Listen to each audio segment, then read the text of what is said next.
Hey everyone, welcome and welcome back to my channel. तो आज मैं आपके साथ अपने हिस्टोरिकल वर्कशन fan fiction love on the edge का नेक्स्ट पार्ट शेयर करने जा रही हूँ। अगर अच्छा लगेगा तो प्लीज़ लाइक कमेंट ज़रूर करिएगा और चैनल को भी सब्सक्राइब ज़रूर कर लें। तो चलिए पार्ट स्टार्ट करते हैं। लास्ट बार हमने उस मीटिंग हॉल में छोड़ा था जहां वांग जी की फैमिली एक्सेप्टेंस के बाद जिनमिन की मदर क्लैन से जाने की बात करती है, जिस पर सबके पूछने पर जिनमिन बताती है कि उसे अपनी हैसियत से बाहर किसी पर्सन से प्यार हुआ है जो और कोई नहीं आशियान है। अब आगे। जिनमिन की बात सुनकर पूरी मीटिंग हॉल में साइलेंस हो गया था, लेकिन तभी लेडी लिन की आवाज़ आती है जो कि जिनमिन को लैलन इहान से दूर करते हुए उन्हें वो करती है और कहती है, माफ़ करना, मेरी बेटी नादान है। हम जानते हैं कि हमारी कोई हैसियत नहीं है आपके सामने। आप प्लीज़ ये सब भूल जाइए। मैं अपनी बेटी को लेकर हमेशा के लिए लैंड क्लैन छोड़कर चली जाऊंगी। तभी जिनमिन रोते हुए कहती है, माँ मैं सच में आशियान। लेडी लिन जिनमिन के बाजू हार्शली पुल करते हुए बोलती है, तुम चुप करो, बहुत बोल ले तुम। जिनमिन अपना सर नीचे करके सिसकियाँ लेने लगती है। सबको कुछ समझ नहीं आ रहा था कि वो क्या बोले। शिंगेजन और एहान भी शॉक थे। उन्हें लगा नहीं था कि जिनमिन आशियान का नाम ले लेगी। और वांग जी, वो तो सर झुकाकर सिर्फ नीचे की ओर देखे जा रहा था, अपने तेजी से धड़कते दिल को लिए। आगे क्या होगा? क्या मदर फादर हाँ कर देंगे? ना जाने कितने ही थॉट्स उसके दिमाग में चल रहे थे। और लैन शीचन बस अपनी बेबस नजरों से अपने भाई को देखे जा रहा था।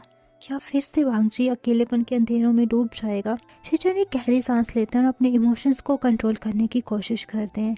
इधर लेडी लिन जिनमिन को लेकर सबको बो करके वहां से जाने ही वाली थी, तभी लैंचरन की आवाज़ उनको आती है, रुको लिन। सब अपनी अपनी सोच से बाहर आ जाते हैं लैंचरन की आवाज़ सुनकर और उन्हें देखते हैं। लैंचरन कहते हैं, तुम कहीं नहीं जा रही जिनमिन को लेकर। तुम लोग लैन क्लैन का हिस्सा हो, अपने क्लैन को छोड़कर तुम लोग नहीं जाओगे। इस पर लिन कहती है, माफ़ करना चिरन, पर जिनमिन का यहाँ रहना ठीक नहीं। मैं नहीं चाहती मेरी बेटी यंग मास्टर आशियान से और ज़्यादा कनेक्टेड रहे। इसके लिए ठीक नहीं है। बाद में आशियान किसी और से शादी कर लेगा और मैं अपनी बेटी को उस तकलीफ से बचाना चाहती हूँ जिससे लैंड के मोस्टली सदस्य फील कर चुके हैं। इस पर लैंड की मुट्ठी टाइट हो जाती है और उनकी आंखों में एक अलग इमोशन, एक अलग ही पेन आ जाता है, जिसे वो जल्दी से छुपाते हुए कहते हैं, ऐसा कुछ नहीं होगा। ऐसा कहकर वो एहान की ओर मुड़ते हैं और कहते हैं, मैडम लैन, जिनमिन हमारी आंखों के आगे पली बड़ी है और वो एक बहुत अच्छी लड़की है। अगर आपको ठीक लगे तो मैं जिनमिन का रिश्ता आशियान के लिए सजेस्ट करना चाहूँगा। अभी आपने जिनमिन से कहा कि प्यार हैसियत नहीं नीयत देखकर की जाती है, तो मुझे आशा है कि आप अपना डिसीजन वाइजली लेंगे। इस पर एक लैंड एल्डर भी कहते हैं, चिरन बिल्कुल सही कह रहा है, जिनमिन एक अच्छी चॉइस है और वैसे भी मैंने कई बार आशियान को जिनमिन के साथ देखा है। दोनों एक साथ खुश रहते हैं और आशियान उसकी परवाह भी करता है। ये कहकर ये लैंड सीनियर जो उन्हें कल की बात बताता है, कल इस लैंड सीनियर ने उन दोनों को देख लिया था। अब सबकी नज़र चिंगेजुन और एहान पर थी। वो दोनों एक दूसरे को देखते हैं, फिर जिनमिन को देखते हैं जो बहुत ही आशा भरी नज़रों से उन दोनों को देख रही थी और जिसकी आंखों में आंसू रुक नहीं रहे थे।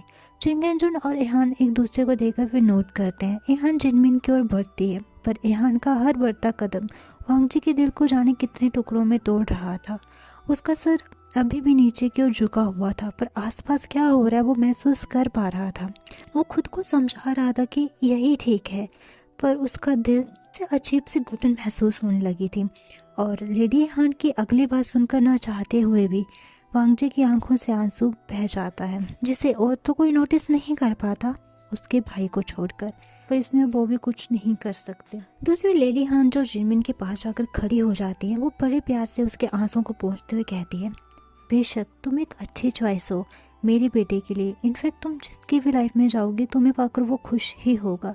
इस पर जिनमिन खुश होते हुए लेडी हान के दोनों हाथ पकड़कर कहती है, सच में? तो क्या आप मुझे आशियान के लिए पसंद करती हैं? इस पर लेडी हान जिनमिन को एक प्यारी से स्माइल देती हैं और कहती हैं, बिल्कुल, मुझे तुम्हारे और आशियान के रिश्ते से कोई प्रॉब्लम नहीं। जैसे मैंने कहा कि प्यार करना गुनाह नहीं है और प्यार में हैसियत नहीं नीयत देखी जाती है, इसलिए मुझे या मेरे हस्बैंड को इस चीज़ से कोई प्रॉब्लम नहीं है। मीटिंग में सब लोग एहान की बात सुनकर खुश हो जाते हैं, सिर्फ वांग जी और शीचैन को छोड़कर। तभी लेडी लिन कहती हैं, आप सच कह रही हैं? आप मेरी बेटी को स्वीकार करती हैं?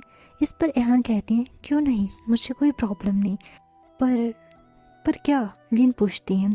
इस पर एहान कहती हैं, पर प्रॉब्लम ये है कि क्या मेरा आशियान जिनमिन को पसंद करता है?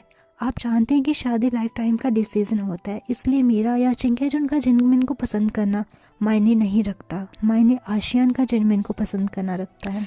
इस पर वही लैन सीनियर जिन्होंने आशियान को जिनमिन के साथ कल रात देखा था वो कहते हैं, इसमें कोई डाउट नहीं है कि वो जिनमिन को पसंद नहीं करता। मैंने कल खुद अपनी आंखों से देखा कि वो जिनमिन की कैसे परवाह कर रहा था। इस पर लेडी एहान कहती है, क्योंकि जिनमिन को चोट लगी थी जैसे कि आपने बताया, और मेरा आशियान किसी को तकलीफ में नहीं देख सकता। वैसे भी मुझे आशियान ने बताया है कि जिनमिन उसकी दोस्त है, अगर वो उसे पसंद करता तो वो मुझे ज़रूर बताता। तभी वो लैन सीनियर फिर से कहते हैं, तो प्यार हो जाएगा, दोस्ती प्यार में बदल जाएगी। जिनमिन बहुत प्यारी लड़की है, आशियान खुद को रोक नहीं पाएगा उससे प्यार करने से।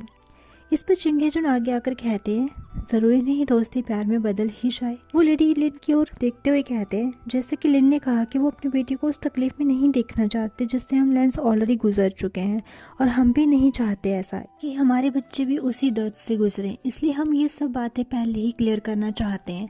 एक तरफ का प्यार कभी भी सक्सेसफुल नहीं होता। तभी लैंचरन कहते हैं, पर अभी की सिचुएशन अलग है भाई। बेशक आशियान जिनमिन से प्यार नहीं करता, लेकिन अभी वो किसी और से भी प्यार नहीं करता। क्या मैं सही कह रहा हूँ मैडम लैन? इस पर लेडी एहान स्माइल करके बोलती हैं, बिल्कुल आपने सही कहा, इसलिए मैंने जिनमिन के लिए डायरेक्ट ना नहीं की। बस मैं ये क्लियर करना चाहती थी कि मेरा आशियान जिनमिन को अभी उस नज़रिए से नहीं देखता। पर अगर जिनमिन आशियान को कन्फेस करेगी और मेरा बेटा एक्सेप्ट कर लेगा तो हमें इस रिश्ते से कोई प्रॉब्लम नहीं होगी। ऐसा कह के वो जिनमिन को देखते और कहती है, बेटा याद रखना, प्यार सिर्फ देने का नाम है। हर बार ये ज़रूरी नहीं कि हम जिससे प्यार करें वो भी हमसे प्यार करे। अपने प्यार की खुशी में ही खुश होना सच्चा प्यार कहलाता है। इसलिए अगर आशियान तुम्हें तुम्हारी फीलिंग्स रिटर्न नहीं भी कर पाया तो सोच लेना वो कभी तुम्हारा था ही नहीं। पर अगर आशियान भी तुम्हें प्यार करेगा तो हम खुशी से तुम्हें अपने आशियान के लिए स्वीकार करेंगे। सभी लोग इस फैसले से खुश थे। खुश दिखाने की कोशिश तो जिनमिन भी कर रही थी, पर वो अंदर से बहुत गुस्सा थी। वो जानती थी कि अगर लेडी एहान अपनी जुबान दे देती कि आशियान उससे शादी करेगा तो आशियान ज़रूर मान जाता, पर इन्होंने तो फैसला आशियान पर ही छोड़ दिया। बाकी मीटिंग एंड हो जाती है इस अनाउंसमेंट से कि अगले 2 हफ्तों के बाद मैडम लैन एहान और लान आशियान की हेड बैंड सेरेमनी की जाएगी। दूसरे आशियान की आज ट्रेनिंग पूरी हो जाती है। वो अपनी पावर्स, अपनी कोर को अच्छे से संभालना और यूटिलाइज करना सीख गया था, और ट्रेनिंग कंप्लीट करने के बाद वो कुछ कैंडिस अपनी लंचा के लिए लेकर क्लाउड रिसर्च के लिए निकल जाता है, जहाँ वो 7 बजे से पहले पहुँच जाता है और सबको टाइमली डिनर पर ज्वाइन भी करता है। विंग डिनर करने के बाद लंचा के पीछे जा पाता उससे पहले ही उसकी मोम उसे बुला लेती है, जहाँ वो अपनी मोम को पूरे 2 दिन की अपनी गाथा सुनाती कि किस तरह उसके अंकल्स ने इतनी हार्ड ट्रेनिंग करवाई उससे, पर at the end now he is the master of his powers, or we can say that he is the master of demonic cultivation now. उसके फादर मदर ये सब सुन के बहुत खुश होते हैं और आज वांग जी की एक्सेप्टेंस के बारे में बताते हैं, जिसे विंग जानकर बहुत खुश होता है। पर जिनमिन के पास सुनकर वो थोड़ा अपसेट भी हो जाता है। उसने कभी जिनमिन को अपनी ओर से ऐसा फील नहीं करवाया, पर उसे दुख है कि अब उसे जिनमिन का हाथ तोड़ना पड़ेगा, क्योंकि वो अपने लंचा के सिवा किसी के बारे में सोच भी नहीं सकता। और यही चीज़ वो जिनमिन को समझा रहा होता है, जो वो जिंगशी के रास्ते में जिनमिन से मिल जाता है। वो बताता है कि उसके दिल में ऑलरेडी कोई और है, जिस कारण वो उसे एज अ लवर एक्सेप्ट नहीं कर सकता, जिसकी वजह से जिनमिन की आंखों में आंसू आ जाते हैं। जिसे विंग पहुंचते हुए कहता है कि तुम्हें मेरे जैसे पर्सन के लिए अपने कीमती आंसू वेस्ट नहीं करने चाहिए, मैं इसके लायक नहीं हूँ। तभी जिनमिन चकल करते हैं और प्लेफुली उसके चेस्ट पर मारते हुए कहती है, राइट, तुम जैसा हर्टलेस, मेरी जैसी क्यूट लड़की के आंसुओं के लायक ही नहीं है। इस पर विंग भी ड्रामा करता हुआ अपनी चेस्ट को रब करते हुए कहता है, आउच, इट हर्ट्स, और वो दोनों हंसने लगते हैं। लेकिन तभी जिनमिन कहते हैं, मुझे अभी एक कंसोलिंग फ्रेंडली हक की ज़रूरत है। तो विंग चकल करता हुआ उसे हक कर लेता है और उसके सर को पेट करता है, और जिनमिन भी खुशी से उसे हक करते हैं अपने आंसुओं को पोंछते हुए।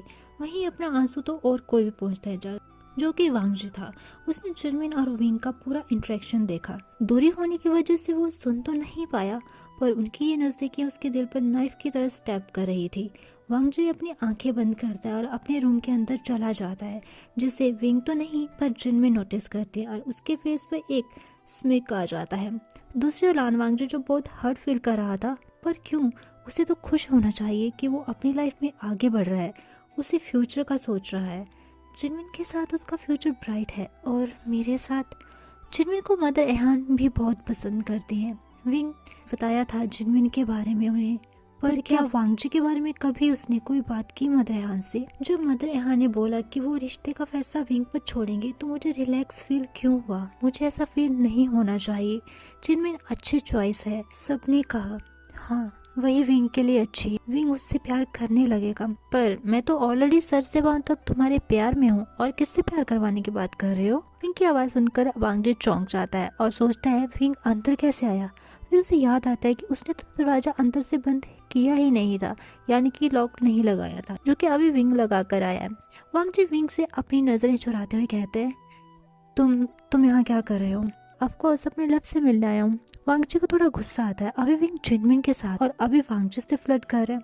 वांगजी थोड़ा हार्शली कहता है, विंग बिहेव, अपने शब्दों पर ध्यान दो। हमारे बीच ऐसा कुछ नहीं जो तुम मुझे ऐसे बुलाओ। वांगजी जो ऐसा कह के टर्न होकर अपने बेड की ओर जा ही रहा था, विंग उसकी आर्म पकड़कर हार्शली उसे अपनी ओर पुल करता है।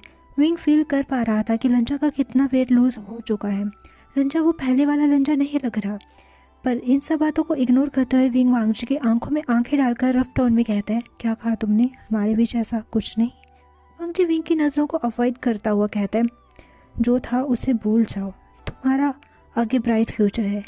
जिनमिन ऐसा कह के वांगजी गल्प करता है। कान्यू करते हुए बोलता है, वो एक अच्छी लड़की है तुम्हारे लिए। तभी विंग वांगजी का फेस पकड़कर उसे खुद से आंखें मिलाने पर मजबूर करते हुए कहता है, तो हमारा क्या, हमारे रिश्ते के फ्यूचर का क्या? इस पर वांगजी भी विंग की आंखों में आंखें डालकर बोलता है, कुछ भी नहीं। हमारे बीच जो था उसका ना कोई पास था, ना कोई प्रेजेंट है और ना कोई फ्यूचर। वो एक खोखली बुनियाद पर था जिसका गिरना तय था। विंग वांगजी की आंखों में ही देख रहा था और वो समझ पा रहा था फिर से इन कोल्ड आंखों के पीछे का दर्द। उसकी आंखों के काले घेरे साफ साफ उसकी लोनली रातों का सबूत दे रही थी और उसका पेल पड़ा चेहरा बता रहा था कि मानो लंजा को अब अपनी कोई परवाह ही नहीं रही। पर इन सब के बावजूद लंजा हैंडसम दिख रहा है, लंजा जैसा कोई नहीं। वांगजी विंग के थॉट से बेखबर कंटिन्यू करते हुए बोलता है, हमारे बीच सिर्फ एक ही रिश्ता था शुरू से और इसके अलावा अब कोई भी रिश्ता डिस्गस्टिंग है। तभी विंग वांगजी की बात पर फ्राउन करता है, पर फिर एक स्मिक करते हुए अपने चेस्ट के अराउंड अपनी आर्म्स को फोल्ड करते हुए कहता है, ये बात तो तुमने बिल्कुल सही कही। हमारे भी सिर्फ एक ही रिश्ता है शुरू से, इसके अलावा और कोई नहीं। वांगजी जो और सैड हो जाता है विंग से मुझसे ऐसा सुन के। पर क्यों? वांगजी ने तो विंग को ऐसा बोला ना। अब विंग की कंफर्मेशन वांगजी को और ज्यादा हर्ट क्यों कर रही है?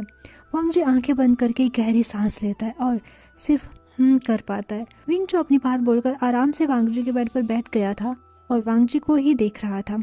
विंग को अपनी बेड पर ऐसा बैठा देख वांगजी का दिल जोर जोर से धड़कने लगता है और कहता है, विंग तुम अपने रूम में जाओ।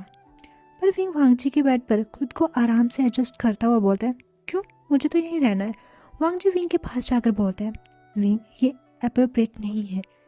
पर हमारे रिश्ते के अकॉर्डिंग तो मुझे ऐसा कुछ भी नहीं अप्रोप्रिएट नहीं लग रहा है इसमें। इस समय वांगजी खुद को अकेला करना चाहता था। उसके दिल में जो पेन है, विंग की बातें सब उसके इमोशंस पर हावी हो रही थी। तभी वांगजी अपनी थोड़ी हैवी बट धीमी और प्लीडिंग वॉइस में बोलता है, विंग प्लीज अभी जाओ यहाँ से। वांगजी सर झुकाकर खड़ा हुआ था, जो विंग को बिल्कुल भी अच्छा नहीं लग रहा था। विंग इस लंजा को नहीं जानता, पर लंजा का कोई भी रूप हो उसे विंग को उससे प्यार है। विंग वांगजी की आर्म पकड़ता है और दूसरे ही पल वांगजी बेड पर था और विंग उसके ऊपर। इस पर वांगजी कहता है, विंग। लेकिन तभी विंग के लिप्स ने वांगजी के लिप्स को शट कर दिया था। विंग वांगजी के लिप्स को सॉफ्टली सक कर रहा था। वांगजी की आईज वाइड ओपन हो जाती, पर धीरे धीरे उन सब प्रॉब्लम्स को भूलकर, हर पेन को भूलकर अपने विंग के इस फुल ऑफ लव सॉफ्ट किस में गुम हो जाता है और अपनी आंखें बंद करके विंग को फील करने लगता है। हे गाइस, तो आज के लिए बस इतना ही। मिलते हैं नेक्स्ट पार्ट में। तब तक के लिए bye bye and take care.